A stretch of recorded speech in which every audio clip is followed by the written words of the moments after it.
Hey guys, Damien here. All right, so listen, today's video is very important because it's going to be a suspect in a murder case. But guys, this is something every time I revisit, something, a story in my quest. A lot of times I'm learning something. In this story, I connected a whole nother dot to another story. But something else I learned between the last video and this video that again shook me.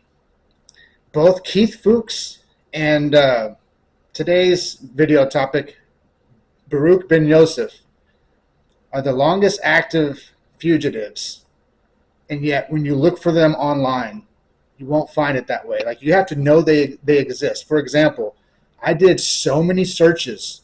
I was just curious. What started me to figure that out? I just wanted to know what company they were in. So I figured, all right, how many people? I searched how many fugitives. I can't remember. I searched a whole lot of things, but how many fugitives are still active? What's the longest amount? What's the longest fugitives wanted by the FBI? I even searched who are the longest active fugitives wanted by the FBI in the state of California. I did searches of who are the longest active fugitives, never in the top 10, still active. Could not find them at all. They listed so many other guys, but not these guys because they're Israeli. Guys, Mordecai Vanunu, they hid him. The JDL, the most extreme racist group you never heard of, they hide him. When I typed in, has JDL done any crimes? I didn't know if they had or not. So I searched it. Nothing came up. But then something happened a few days later, which I'll tell you guys about in the future when I get to that point. But somebody gave me a reason to search for something, and I did. And when I searched for something, I found something I did not mean to find, which was a very recent crime of the JDL, which was hidden.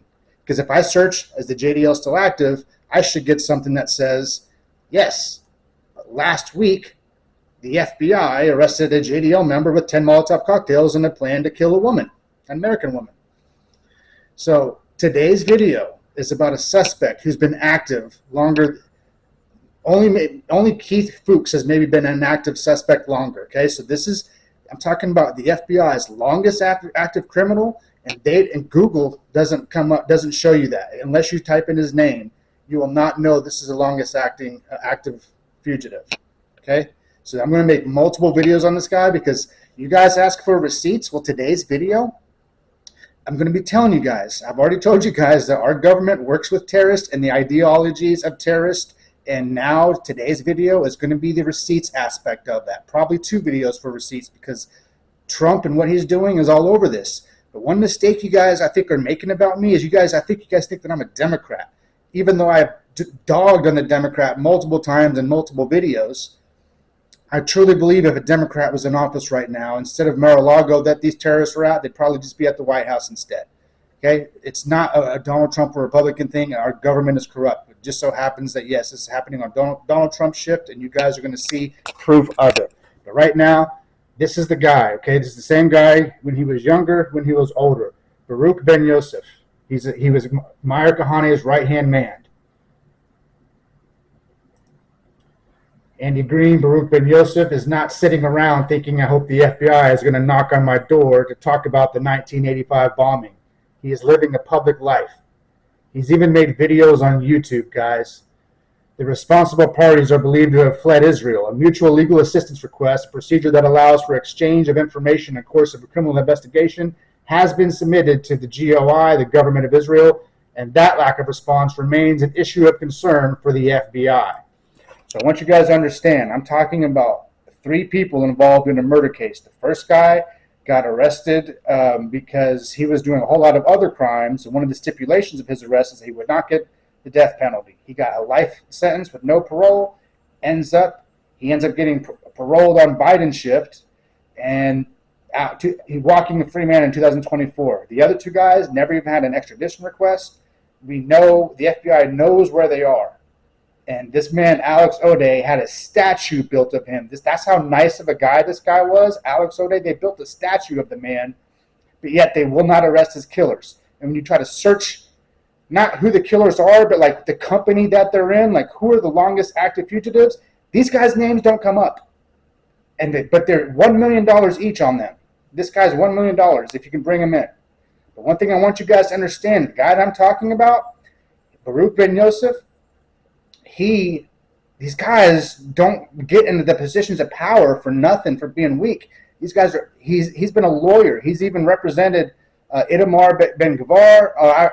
Itamar Ben-Gvir. He's represented JDL members.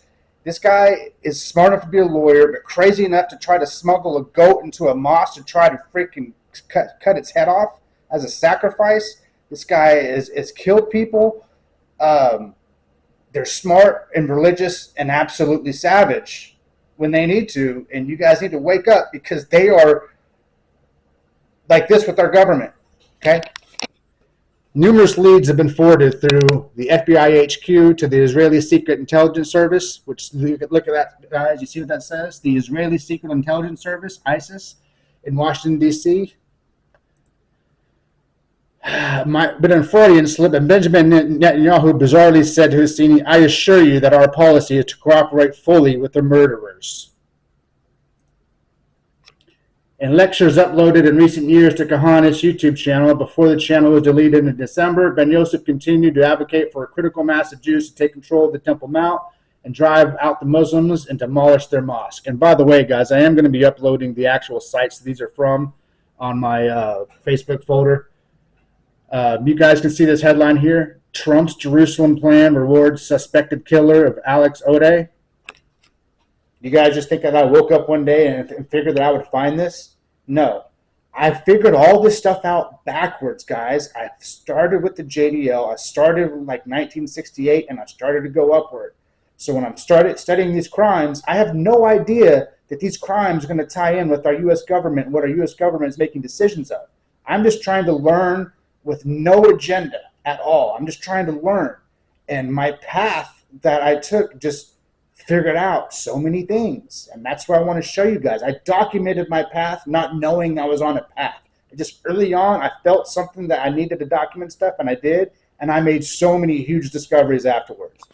So anyways, let's read a little bit more of this article, some stuff I highlighted. By endorsing Israel's designs of the Al-Aqsa, which, by the way, again, in case you guys missed it in my previous videos, these guys, less than 2% Christian population in Israel. America has both higher percentage and more transsexuals in our country than Christians are in Israel.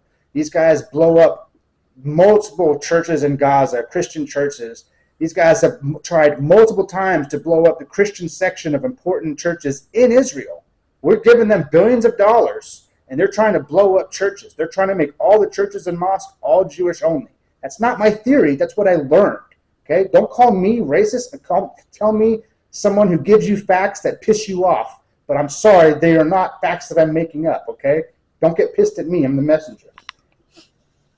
By endorsing Israel's designs of the Al-Aqsa compound, a site of pivotal importance to the Palestinians, Trump and his entourage are playing right into Ben-Yosef's hands. His long-held objective of dispossessing Palestinians and their homeland has effectively been approved by the world's only superpower. So I want you guys to understand there was two aspects of the Zionists in America. The very extreme kind, which is what this guy is, and then there's the very other more like, let's use our brains kind. And they both used their skills to get done what they needed to get done. These guys, I'm pretty sure, are in cahoots with the FBI. And when I have more stories, you guys will maybe understand why I say that. This guy is one of them. Him and his partner are walking free. We know where they are. But anyways, and Meyer Khan has worked with them. But I don't want to, this is going to make a lot of videos if I keep on taking breaks. Let me continue on because there's a lot of stuff to talk about here. But actually, I want you guys to have the context, though. So again, our government is working with terrorists, okay, and using the terrorist ideologies as a Jewish-only homeland for Israel, which was the very beginning thing of the Balfour Declaration in 1916. That's what they specifically said. That's what I learned. It's not my theory. It's what I learned. Jewish power. Just think of white power, but Jewish power. Jewish only. Jews only. The recent death bill that they passed, death to terrorist bill, Jews are excluded. Okay? That's not me saying that.